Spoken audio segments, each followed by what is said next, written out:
যৌন হয়রানির অভিযোগে বিসিবির তদন্ত প্রতিবেদন প্রকাশ হলেও তাতে সন্তুষ্ট নন নারী ক্রিকেট দলের সাবেক অধিনায়ক জাহানারা আলম। প্রতিবেদন নিয়ে স্বচ্ছতার ঘাটতির অভিযোগ তুলেছেন তিনি ও তার আইনজীবীরা। এদিকে বিসিবি বলছে তদন্তের ভিত্তিতে প্রয়োজনীয় আইনি প্রক্রিয়া শুরু হয়েছে।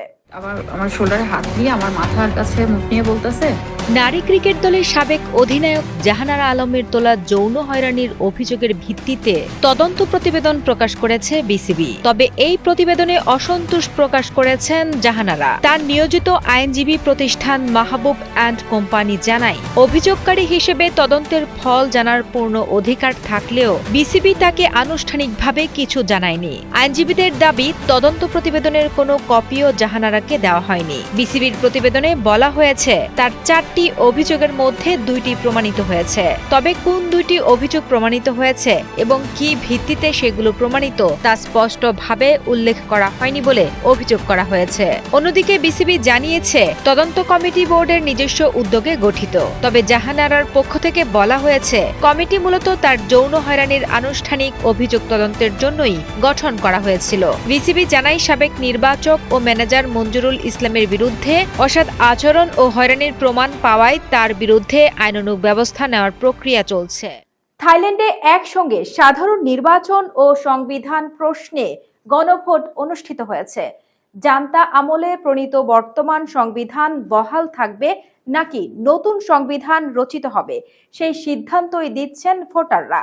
এই গণভোট ঘিরে দেশটির গণতন্ত্র ও রাজনৈতিক ভবিষ্যৎ নিয়ে বাড়ছে আলোচনা। দক্ষিণ পূর্ব এশিয়ার দেশ থাইল্যান্ডে রোববার অনুষ্ঠিত হয়েছে সংবিধান প্রশ্নে গণভোট।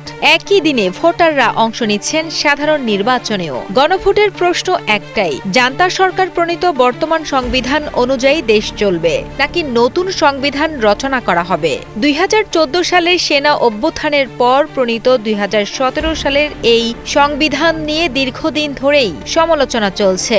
সমালোচকদের মতে এতে জনগণের সার্বভৌমত্ব ক্ষমতা দুর্বল হয়েছে এবং পার্লামেন্টের উচ্চকক্ষ সিনেটকে অতিরিক্ত ক্ষমতা দেওয়া হয়েছে। প্রধানমন্ত্রী নির্বাচনে সিনেটের ভূমিকা এবং বিভিন্ন সাংবাদিক প্রতিষ্ঠানে তাদের প্রভাব নিয়েও বিতর্ক রয়েছে। গণভোটে ভোটাররা হ্যাঁ, না অথবা মতামত নেই এই 3টি বিকল্পে ভোট দিচ্ছেন। হ্যাঁ ভোটে জয় এলে নতুন সংবিধান প্রণয়নের প্রক্রিয়া শুরু হবে। তবে বিশেষজ্ঞদের মতে সম্পূর্ণ নতুন সংবিধান কার্যকর হতে অন্তত 2 বছর সময় লাগতে পারে।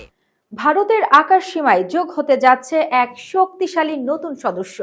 ফ্রান্সের কাছ থেকে 114টি সর্বাধুনিক রাফাল যুদ্ধবিমান কেনার বিশাল এক পরিকল্পনা করছে ভারত।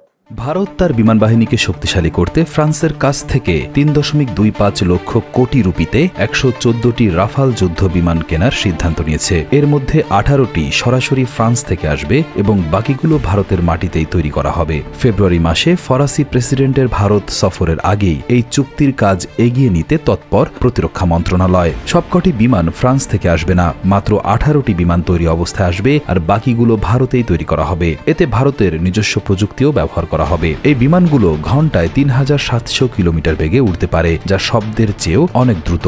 এটি মাটির 50,000 ফুট উপর দিয়ে উঠতে পারে এবং একসাথে অনেকগুলো মিসাইল এবং ভারী অস্ত্র বহন করতে সক্ষম। 114টির মধ্যে 88টি বিমানে একজন এবং 26টিতে 2 জন করে পাইলট বসতে পারবেন।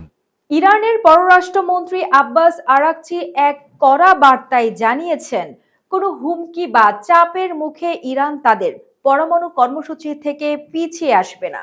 ইরান সাফ জানিয়ে দিয়েছে যে আমেরিকার যুদ্ধ জাহাজ বা যুদ্ধের হুমকি দিয়ে তাদের পরমাণু কর্মসূচি বন্ধ করা যাবে না। ওমানে মার্কিন দূতের সাথে আলোচনার পর ইরানের পররাষ্ট্রমন্ত্রী ইউরেনিয়াম সমৃদ্ধকরণ চালিয়ে যাওয়ার অঙ্গীকার করেছেন। ট্রাম্পের সামরিক চাপ সত্ত্বেও ইরান তাদের পারমাণবিক অধিকার রক্ষায় অনড় অবস্থানে রয়েছে। সম্প্রতি ওমানে যুক্তরাষ্ট্রের বিশেষ দূতের সাথে একটি পরোক্ষ আলোচনার পর তেহরানের এই সাহসী বক্তব্য দেন আগারচি। তার মূল কথা, কাউকে ভয় পেয়ে ইরান তাদের ইউরেনিয়াম সমৃদ্ধ গুলিবিদ্ধকরণ বন্ধ করবে না। এটা তাদের অধিকার এবং এই অধিকার রক্ষায় তারা যুদ্ধের জন্য প্রস্তুত। মার্কিন প্রেসিডেন্ট ডোনাল্ড ট্রাম্প ইরানকে চাপে রাখতে ইউএসএস আব্রাহাম লিঙ্কন সহ বেশ কিছু শক্তিশালী যুদ্ধ জাহাজ ওই অঞ্চলে পাঠিয়েছেন, কিন্তু ইরান বলছে এই রণতরীগুলো তাদের ভয় দেখাতে পারবে না। গত বছর আমেরিকা ইরানের পরমাণু কেন্দ্রে হামলা চালিয়ে দাবি করেছিল তারা সব ধ্বংস করে দিয়েছে, কিন্তু এখন দেখা যাচ্ছে ইরান আবারও শক্ত অবস্থানে। তাই ট্রাম্প এখন নতুন করে চুক্তি করতে চাইছেন। ইরান মনে করে তারা অনেক কষ্ট করে এবং অনেক ত্যাগ স্বীকার করে এই প্রযুক্তি অর্জন করেছে, তাই বিদেশি শক্তির চাপে তারা নিজেদের কাজ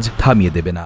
শান্তি ও মানুষের অধিকার নিয়ে কথা বলায় আবারও শাস্তির মুখে পড়লেন ইরানের বিখ্যাত মানবাধিকার কর্মী নার্গিস মোহাম্মদী। নোবেল শান্তি পুরস্কার বিজয়ী এই নারীকে এবার মোট 7.5 বছরের কারাদণ্ড দিয়েছে ইরানের একটি আদালত। মানবাধিকার রক্ষা এবং নারীদের পক্ষে কথা বলায় ইরানের নোবেল বিজয়ী নার্গিস মোহাম্মদীকে 7.5 বছরের কারাদণ্ড দেওয়া হয়েছে। জেলের পাশাপাশি তাকে 2 বছরের জন্য নির্বাসন এবং দেশ ত্যাগে নিষেধাজ্ঞাও দেওয়া হয়েছে। গত 1 দশক ধরে কারাগারে থাকা এই নারী তার পরিবার থেকেও বিচ্ছিন্ন হয়ে আছেন। নার্গিস মোহাম্মদীর বিরুদ্ধে অভিযোগ হল তিনি মানুষের অধিকার নিয়ে কাজ করার জন্য বিভিন্ন সভা করেছেন এবং সরকারের বিরুদ্ধে প্রচারণা চালিয়েছেন। এই কারণে আদালত তাকে 6 বছরের জেল দিয়েছে। এছাড়াও ভুল তথ্য ছড়ানোর অভিযোগে তাকে আরও 1.5 বছরের অতিরিক্ত জেল দেওয়া হয়েছে। আইনজীবী মোস্তফা নীলি বলেন, অপরাধ সংগঠনের উদ্দেশ্যে সমাবেশ এবং যোগসাজশের অভিযোগে নোবেল শান্তি পুরস্কার বিজয়ী নার্গিস মোহাম্মদীকে 6 বছরের কারাদণ্ড দেওয়া হয়েছে। একই সঙ্গে তার উপর দেশ ত্যাগে 2 বছরের নিষেধাজ্ঞাও আরোপ করা হয়েছে বলে জানিয়েছেন তিনি বলেন, ওই সাজার পাশাপাশি প্রোপাগান্ডা ছড়ানোর অভিযোগে মোহাম্মদীকে আরও 1.5 বছরের কারাদণ্ড দেওয়া হয়েছে। একই সঙ্গে তাকে 2 বছরের জন্য দেশটির পূর্বাঞ্চলীয় সাউথ খোরাসান প্রদেশের খোসফ শহরে নির্বাসনে পাঠানোর আদেশ দেওয়া হয়েছে। 2023 সালে তিনি নোবেল পুরস্কার পান। তিনি দীর্ঘদিন ধরে ইরানের নারীদের পোশাক পরার স্বাধীনতা এবং মানুষের জীবন রক্ষার দাবিতে লড়াই করছেন। গত 10 বছরের বেশিরভাগ সময় তিনি কারাগারেই কাটিয়েছেন। এমনকি গত 10 বছর ধরে তিনি তার সন্তানদের মুখও দেখতে পারেননি।